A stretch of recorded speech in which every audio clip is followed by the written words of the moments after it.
Hashtag nasaan ang Pangulo? Ito nga ang pinag-trending ng mga kritiko ni Presidente sa mundo ng social media, sa kasagsagan ng malalakas na bagyong Rolly at Ulysses, kung saan nga ay tila hinahanap nila si Pangulong Duterte, ngunit sa likod nga nito, ang layunin talaga nila, ay pagmukhaing walang ginagawa ang Pangulo, o natutulog lamang sa panahon ng kalamidad.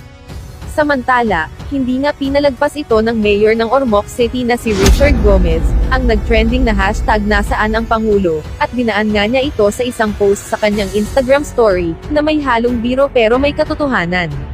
Tanong nga niya, ano nga ba ang katangian ng isang Pangulo, ang hinahanap ng mga iilang mga kritiko ng pamahalaan. Dahil nga dito ay gumawa siya ng post na malamang magugustuhan ng mga kontra sa gobyerno, at inilarawan nga niya ang posibleng katangian na maaaring hinahanap ng mga ito, sa magiging susunod na presidente ng bansa. At narito ang kanyang pabirong post na tila may kasamang real talk. Dapat raw ang mga katangian ng isang Philippine president, ay sumasalubong sa bagyo, humihigop ng baha, nagtataboy ng ulan, sumasalo ng landslide,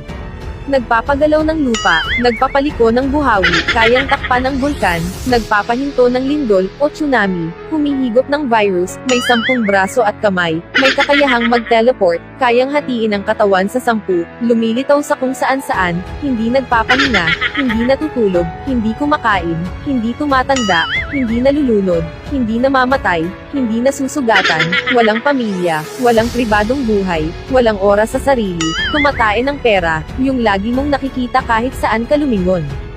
Hashtag walks, hashtag sana all, hashtag gutom naming mga walks, hashtag pakinggan ang aming hiling, hashtag kami ang walks, hashtag walk president 2022. Ito nga ang naging patawa na post ni Mayor Richard Gomez, na patama na rin sa mga kritiko ni Pangulong Duterte, na lagi raw gumagawa ng isyu para lang palabasin na walang kwenta ang Pangulo. Umani nga ito ng maraming reaksyon at komento, na karamihan sa kanila ay tuwang-tuwa sa naging biro pero may sense daw na post ng alkalde.